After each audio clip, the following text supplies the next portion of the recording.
Today I'm going to show you how to make my delicious Instant Pot corned beef, pork belly cabbage, baked potato, and savory roasted vegetables. Y'all look at this pork belly. It was absolutely delicious in this fried cabbage, and the vegetables are so fresh and delicious. We're going to use a mustard marinade on this corned beef, so let's get to cooking. Okay, so I'm starting off with the corned beef brisket. It was 3.6 pounds, $4.99 a pound, so this one piece of meat was $17.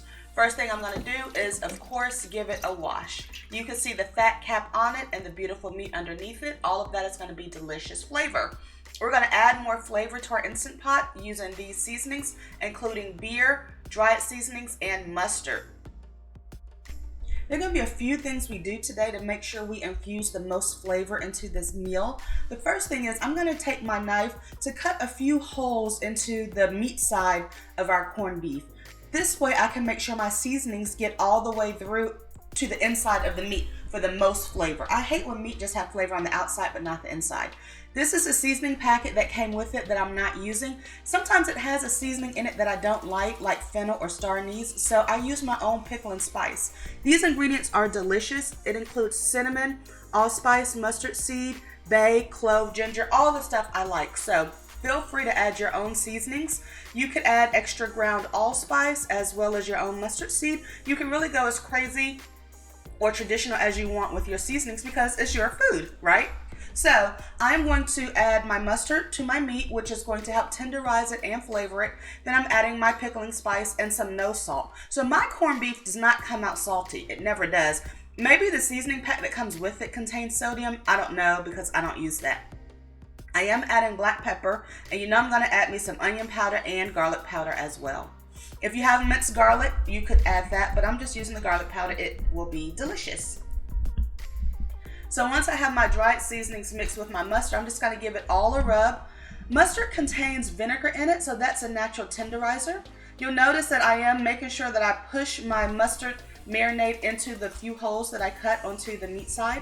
I didn't cut all the way through to the fat side of the meat, as you'll see when I flip over, so the seasonings will stay in, and also the juices as it cooks will self-base. So I also had a few teaspoons of Dijon mustard left, so I went ahead and used that. You could use fancy mustard, grain mustard, Dijon mustard, any kind of mustard you want to use will be fine in this dish.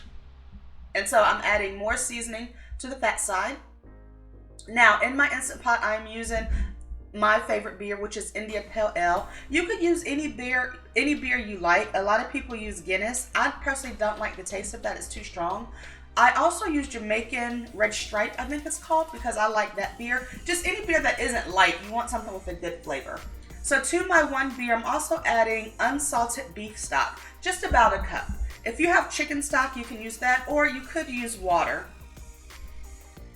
But I had this beef stock open from when I made another recipe a couple of days ago, so that's why I'm just going to go ahead and use it here. Nothing's going to waste. So I have a red onion that I'm going to slice up. You could certainly use a yellow onion.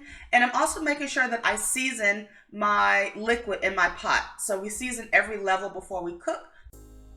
I'm adding a chopped bell pepper for added flavor. I happen to have it on hand, so I'm adding bell peppers and onions. Adds extra flavor to the quick Instant Pot cooking. I'm also adding bay leaves. I just give them a crumble in my hand and add them to the pot to flavor it. So I'm going to cook this corned beef in the Instant Pot for 70 minutes and then let it sit on natural release for another 10 minutes. So basically a total of 80 minutes cooking in the Instant Pot, and our meat will be tender and juicy. So now let's move on to our baked potatoes. I have 4 beautiful russet potatoes. I'm just going to pierce each one several times with the fork. And then I'm going to add some oil to the outside, and then I will wrap it in foil and pop it in the oven to cook for about 45 minutes. Until it is perfectly fork tender. Quick, easy, and simple. Something as good as a potato, you really don't have to do much to it. So I'm putting all 4 in my pan, and I'll pop that in my oven at 350 degrees. Next up, let's start with our vegetable melody. So I have some beautiful carrots. I'm just going to cut the ends off of both sides of my carrot, And then you guys know what tool I'm going to use next. I bet you can guess if you've ever seen any of my other videos. Yes, I'm pulling out my Titan vegetable peeler. There's a link to this in the description box below. This is the best veggie peeler. It makes it so easy that it kind of makes it fun to cook with different kind of vegetables, because I'm like, what else can I use my peeler on? I don't know, maybe it's just me. So I'm going to give my carrots a slice on the diagonal. Next up, I'm going to chop up my other half of onion, just in a few big squares, because I don't want them to shrink too small. I like to see my pieces of food. I don't like my food minced up for some reason. That way I can appreciate the beauty of the purple color. I'm also chopping up a bell pepper. I had a couple of extra green bell peppers, so I decided to go ahead and use them. Again, I'm not going to cut these too small. Each half, I'm just going to cut into 4 slices, and then probably into 3 slices after that. So medium-sized chunks, about the size of my cut red onion. So there I have my chopped vegetables. This is going to be a savory dish, so I'm not going to add any sweetener or sugar to it. So I've added some oil to my baking pan, and I'm just going to add my carrots and give them a stir, a mix, to make sure that each one is sufficiently covered with my avocado oil. You could use vegetable oil or canola oil. And then just go ahead and add your onions. And then after that, we're going to add our bell peppers. We really do eat with our eyes first. And I love seeing all of these bright, beautiful colors when I eat a dish. So I'm going to add some oil to the additional vegetables, as well as no salt seasoning, because I am intentionally trying to eat lower sodium overall. So I'm adding black pepper as well as thyme leaves. You can use any herb you like that sparks your fancy and makes your taste buds happy. I'm also adding some garlic powder, and I'm going to give it a nice mix to make sure that my seasonings are blended through. And this is so nice because I'm just going to put foil on top of this after I add about a half a cup of water to the bottom to help it steam. Add foil on top, and I'm going to bake it in the oven with my potatoes cooking. So that's 2 dishes in the oven cooking already. Next up is our beautiful pork belly cabbage. So I have my pan on the stove heating up. I'm going to add some oil,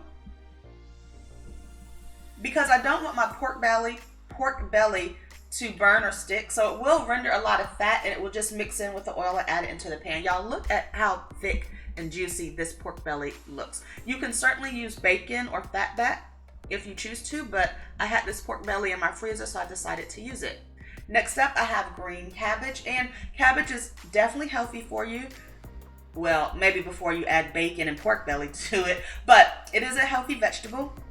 There are so many ways you can cook it and slice it up. So I'm going to go for a thin slice here, but I definitely do bigger pieces at different times. I just like variety in my life with cooking. So with the outer leaves, I like to break the white thick part out because that takes longer to cook. So with the thick fibrous membrane of the outer leaves cut out, it is easier for me to slice up the green part of the cabbage. And there we have it, a beautiful head of cabbage that is shredded up and ready to cook. So I have this splatter guard. I have a link to it in the description. It helps the grease from the pork belly to not pop all over me. It still will get a little bit on the stove, but if you've ever been popped in the eye with hot grease, you know that any bit of protection you could get is good. So I'm just flipping my pork belly onto each side so that each side gets sufficiently cooked and crispy. You can see the fat that is rendering out. And after a few minutes, look at the beautiful golden color, y'all. Absolutely beautiful. So I'm going to plate that up to the side. And there's so many ways you can serve this pork belly too. And we have our oil, fat in the pan. So now it's time to add our cabbage. And you can imagine the sizzle of this dish. So I'm going to season my cabbage by adding garlic powder, onion powder, black pepper. You could add salt at this level if you wanted to. So you could add water to help it steam up a little bit, but because I have this unsalted beef broth, I'm just gonna go ahead and use about 1/4 of a cup of that in the pan. And look at how beautiful that is. I'm just gonna give it a toss so that every piece of the cabbage can get warmed through. I'm gonna put my lid on it and let that cook down for a few minutes. to let the liquid cook out, and then we'll fry it with the oil. So I'm just gonna give my pork belly a slice, and look at that, y'all. One part of it is fat, one part of it is meat, and all of it is delicious. Absolutely delicious, y'all.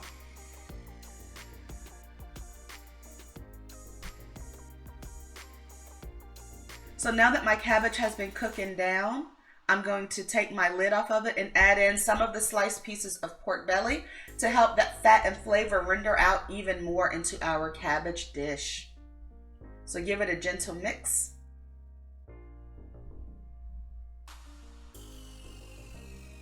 You can see the cabbage glistening.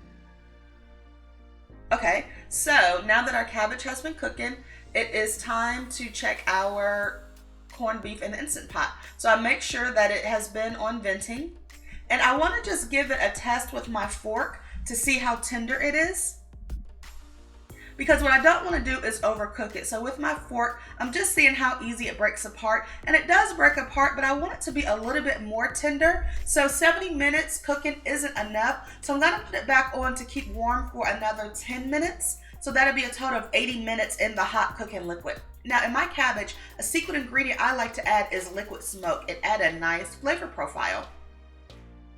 So after a total of 80 minutes, my corned beef is ready to take out of the Instant Pot. You can see the delicious flavor that's on the outside. I'm gonna let it rest by putting a piece of foil on top of it for about 10 minutes. When that's done, I am going to give it a slice. You don't want the slices to be too thick.